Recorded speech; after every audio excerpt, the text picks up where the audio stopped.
Hello friends, welcome back to my channel Earth Mom Dehradun और मैं हूं ज्योति। स्वागत करती हूं आपका अपने चैनल में। तो जो चैनल में न्यू है, चैनल से जुड़ने के लिए प्लीज चैनल को सब्सक्राइब कर दीजिए ताकि रेगुलर अपडेट्स के लिए आपके पास नोटिफिकेशन आता रहे। साथ ही साथ बेल आइकन भी हिट कर दीजिए ताकि मैं जब भी कोई न्यू वीडियो अपलोड करूं आपके पास उसका नोटिफिकेशन आ जाए। तो without further delay let's get start the video. So friends, कल जो है नाफरमान मलिक लाइव आए थे अपनी सो कॉल्ड वकील साहिबा के साथ। तो मुझे इनकी एक चीज समझ में नहीं आती है कि इनका हर प्रोफेशनल रिश्ता जो है वो पर्सनल में कैसे कन्वर्ट हो जाता है। तो वकील साहिबा इनकी वकील हैं या इनकी बहन है? पहले तो हमें ये रिश्ता क्लियर कर दो, क्योंकि हर लड़की इनकी बहन बन जाती है। हर प्रोफेशनल रिश्ता इनका जो है वो कन्वर्ट हो जाता है इनके पर्सनल रिश्ते में। वकील हमने भी देखे हैं, अच्छे से अच्छे सेलिब्रिटीज का केसेस भी हमने देखे हैं, लेकिन एक प्रोफेशनलिज्म जो मेंटेन होता है ना, वो इनकी डिक्शनरी में वो वर्ड कहीं पे है ही नहीं कि प्रोफेशनलिज्म क्या होता है। कौन सी वकील जो है वो इतना ज्यादा फ्रैंक होके बहन बन के बहन सिस्टर को इतना ज्यादा प्रमोट करा जा रहा है। अरे अपनी खुद की सिस्टर को तो वो पूछता नहीं। खुद की सिस्टर तो उसकी रो के एक साइड होके बड़ी हुई है, और आने जाने वाली ऐरी गहरी बाकी सबको इसने अपनी सिस्टर बनाना है। वाह।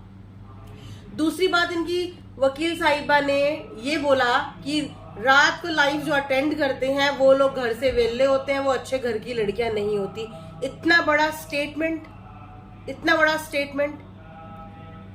इंडिया में या आप किसी भी कंट्री में ले लो, एक माँ जो फ्री होती है ना, वो रात के वक्त ही फ्री होती है। घर के अपने सारे काम निपटाने के बाद, अपने बच्चों को देखने के बाद, अपने हस्बैंड को खाना खिलाने के बाद एक माँ रात को ही फ्री होती है।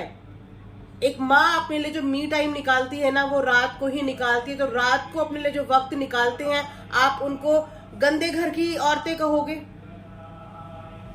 तो एक बार जो है फ्लैशबैक में जाके देखते हैं। चलो, रात को लाइव अटेंड करने वाली हो गई गंदे घर की औरतें, और जो रात के 3 बजे आके अपना टी शर्ट ऊपर कर करके अपना पेट दिखा रही है, वो कैसे घर की औरतें होती हैं? बताइए, इसका भी जवाब दीजिए। वो कैसे घर की औरतें होती हैं? ऐसे तो अच्छी घर की औरत तो फिर वकील साहिबा भी नहीं है। वो भी रात को लाइव आई हैं, वो भी रात को 1 to 1 लाइव आई हैं। एटलीस्ट लाइव पैनल में औरतें अपनी शक्ल नहीं दिखाती हैं या किसी मर्द के साथ नहीं होती हैं। औरतें आपस में बात करती हैं। तो लाइव तो आप भी रात को आई हैं, अब आपको कौन से घर की औरत कहेंगी? मुझे समझ में नहीं आता कि ये लोग इतने एजुकेटेड लोग हैं, डिग्री होल्डर्स लोग हैं, और इन लोगों की जो सोच है आज भी इतनी ज्यादा ऑर्थोडॉक्स है। एटलीस्ट हम लोग ऐसे पढ़े लिखे लोगों से तो ये वर्डिंग्स, ये लाइंस जो है ना, वो बिल्कुल भी एक्सपेक्ट नहीं करते कि वो आके ऐसे क्रिमिनल्स के साथ वीडियो में आके इनकी जो क्रिमिनल बिहेवियर है, आप क्या इसको प्रमोट कर रहे हो? ठीक है ना, वो बेगुनाह भी तो नहीं है, एक्यूज्ड है वो। क्यों किसी और चलते फिरते लोग पे कोई केस नहीं होता है? केस भी उसी पे तो होता है जो जिसके खिलाफ कुछ सबूत मिले होते हैं, वरना कौन सा थाना जो है वो केस रजिस्टर कर लेता है? जब कुछ सबूत होते होंगे तभी तो कोई केस कोर्ट तक पहुंचता होगा। बाकी तो फिर अच्छे लोग छूट जाते हैं, अच्छे मुलजिम छूट जाते हैं। और तो और इन्होंने अपनी लाइव में जो है ना बार बार जिहाद का नाम ले रही थी। मुझे समझ में नहीं आ रहा कि अब ये जिहाद वाला मामला कैसे बीच में आ गया। अगर आप लोगों ने इनकी लाइव सुनी होगी तो इनकी वकील साहिबा ने 2 बार, मतलब ये लोग केस को या ये लोग पब्लिक को ना अब दूसरी तरफ डाइवर्ट करना चाह रहे हैं। एक तरफ आप नाफरमान मलिक जो है, एक तरफ तो ये गाना गाता है कि मैं तो हर धर्म की रिस्पेक्ट करता हूँ। अपने घर के बच्चों के नाम इन्होंने मुस्लिम धर्म पे रखे हैं। अपना खुद का नाम इसने जो है वो मुस्लिम धर्म से कॉपी किया है। दरगाह जाता है, मस्जिद जाता है, वहां पे पूजा करता है। तो जब तुम सारे धर्म को अपना मानते हो, तो अब कैसे तुमने धर्म खेलना शुरू कर दिया? अब कैसे पाकिस्तान वाले अलग हो गए और कैसे अब हिंदुस्तान वाले अलग हो गए? अब ये कौन सा नया गेम शुरू कर दिया है पब्लिक को बहकाने के लिए, ताकि पब्लिक का जो दिमाग है वो इनके ऊपर से फोकस हटके एक अलग जगह फोकस चले जाए। भाई साहब, यहाँ पे हिंदुस्तान पाकिस्तान का मुद्दा ही नहीं है। यहाँ पे हिंदू मुस्लिम का मुद्दा ही नहीं है। यहाँ पे तो मुद्दा एक बच्ची का है, गलत और सही का है। अब बस उसी गलत और सही के लिए हम लोग बोल रहे हैं, हम लोग स्टैंड ले रहे हैं। तो क्या हम गलत कर रहे हैं? हम लोग वाईटीवी पे ना ही यहाँ किसी को जस्टिस दिलाने आए हैं, ना ही हमें वाईटीवी पे जस्टिस चाहिए। हम बस लोगों को, कुछ लोगों को जिनको इन लोगों की असली सूरतें नहीं पता, इनके बारे में असलियत नहीं पता, सिर्फ उन लोगों को असलियत का आईना दिखाने आए हैं और गलत और सही में डिफरेंस बताने आए हैं। कि जो लोग कहते थे ना इन पे कोई नहीं केस है, वो तो बेगुनाह है, बेगुनाह है, कल उन्होंने अपनी लाइफ में अपने मुंह से बोला है, उनकी वकील ने मुंह से बोला है एक्यूज्ड। और कहीं पे भी नाफरमान मलिक ने इस चीज से डिनाई नहीं किया है कि मेरे ऊपर केस नहीं है। और तो और इनकी जो वकील है, जो इनकी वकालत कर रही हैं, वो बड़ी खुश हो के 2 मैरिजेस को अप्रूवल दे रही थी, अपनी साइड से अप्रूव कर रही थी। एक बात मुझे बताओ, हिंदू एक्ट हमारा क्या कहता है?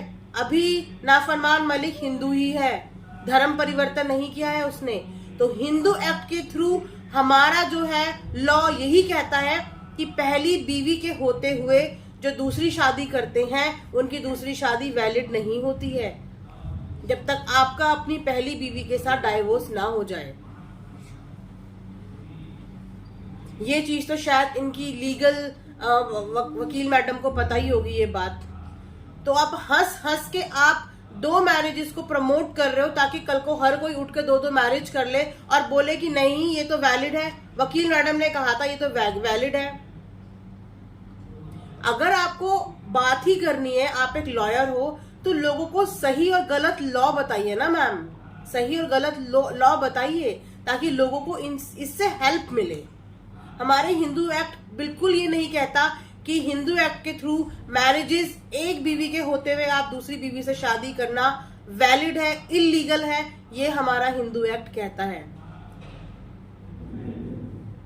ठीक है मैम, तो प्लीज इस तरीके का गलत इन्फॉर्मेशन जो है ना वो आप मत बोलिए, पब्लिक को मत बहकाइए, उनको गलत डायरेक्शन मत दीजिए, क्योंकि आप ही लोग हैं जिनकी बातें सुन के पब्लिक जो है वो गलत डायरेक्शन की तरफ जाती है और ऐसे बहुत सारे लोगों के घर जो है वो बर्बाद होते हैं, लोगों को हिम्मत मिलती है।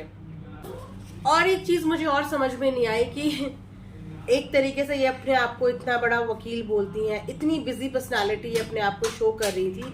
एक इतनी बिजी पर्सनालिटी के पास इतना टाइम कैसे है कि वो अपने किसी क्लाइंट के साथ लाइव आके इतनी देर तक गप्पे मारे और तो और रील्स बनाए अपने क्लाइंट के साथ। ऐसी बिजी पर्सनालिटी तो मैंने तो आज तक नहीं देखी कि बिजी लोग ऐसे होते हैं कि ये दिखाने के लिए आप लोग तो सब उसके बॉडीगार्ड बन गए हैं। मलिक साहब आगे आगे, उसकी पलटन पीछे पीछे, तो मतलब एक और बंदी जो है वो ऐड हो गई, क्योंकि इसकी लाइफ में बंदे तो ऐड होते ही नहीं है। बंदों के साथ भिड़ने का, बंदों के लड़कों के साथ, आदमियों के साथ करने का तो इसका जिगरा नहीं है। तो ये औरतों को ही बहलाता है, औरतों को ही फुसलाता है और उन्हीं को अपनी टीम में शामिल करता है। देखिए आदमी तो इसको अपने पास भी नहीं आने देते। आदमियों के अंदर अकल इतनी होती है, उन्होंने दुनियादारी इतनी देख चुकी होती है कि वो इसको अपने पास भी नहीं आने देते। तो ये औरतों को बहलाता फुसलाता है। और तो और मुझे एक चीज और, अगर आप सबने भी नोटिस की होगी, तो ये मैडम उनके केस से ज्यादा अपनी इंटर्नशिप को प्रमोट कर रही थी। तो क्या अरमान जो है उन्होंने इनका भी प्रमोशन करने का ठेका ले लिया है या प्रमोशन करने के लिए पैसे ले लिए हैं? इनके इंस्टीट्यूट जो उन्होंने अपना वकालत का इंस्टीट्यूट खोला है, उन इंस्टीट्यूट में इंटर्नशिप की जाहिर सी बात है कि इंटर्नशिप के पैसे लेती होंगी। इंस्टीट्यूट में इंटर्नशिप पे पैसे चार्ज करती होंगी। जब ये लॉ के फर्स्ट ईयर स्टूडेंट को भी 30 डेज का कोर्स कराने को रेडी है, इंटर्नशिप जो होती है वो फाइनल ईयर में होती है, लास्ट सेमेस्टर में होती है, तो ये अपने स्टूडेंट्स, जो ये कॉलेज के स्टूडेंट्स को फर्स्ट ईयर में ही 30 डेज की जो इंटर्नशिप प्रोग्राम रन कर रही है, जाहिर सी बात है कि उस इंटर्नशिप प्रोग्राम का ये पैसे चार्ज करती होंगी। तो ये अपना इंस्टीट्यूट का प्रमोशन कर रही हैं कि आओ मेरे इंस्टीट्यूट में प्रमोशन, मेरे इंस्टीट्यूट में आओ और इंटर्नशिप करो। तो कहीं ना कहीं नाफरमान मलिक इसका भी प्रमोशन कर रहा है, इसका भी इंस्टीट्यूट चला रहा है। तो ये इनकी हो रही है लेन और देन।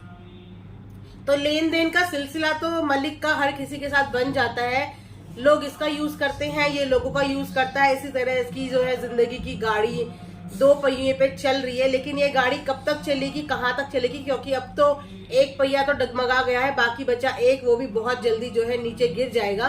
क्योंकि इस तरीके के पैतरों से अगर आप पब्लिक को डराना चाहते हो कि पब्लिक डर जाएगी, तो देखो लॉ हमें भी पता है, अंगूठा छाप तो हम भी नहीं है कि लॉ, इंडिया का लॉ हमें भी पता है। तो अगर आप इन वकील साहिबों को लेके हमें डराने की धमकाने की कोशिश कर रहे हो, तो सर जी हम लोग डरने वाले नहीं है, क्योंकि हमने कुछ गलत नहीं किया है, ना हमने कुछ गलत किया है, ना हम कुछ गलत कर रहे हैं। आप जो दिखा रहे हो उस पर क्वेश्चन उठाने का हमारा पूरा पूरा हक है।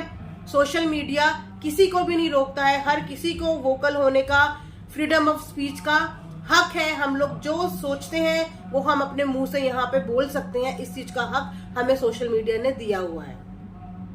ठीक है, तो दोस्तों ये आज की वीडियो थी। आप बताना कि आपका इस बारे में क्या राय है, आपके कमेंट्स और आपके सजेशंस हमेशा वेलकम है मेरे चैनल पे। आपके माइंड में भी अगर कोई क्वेश्चंस है या आप किसी भी रिगार्डिंग कोई चीज पूछना चाहते हैं, तो कमेंट बॉक्स में लिख के मुझे जरूर बताइएगा। तो मिलते हैं नेक्स्ट वीडियो में, तब तक अपना ध्यान रखिए, दुआओं में याद रखिए। जय माता की।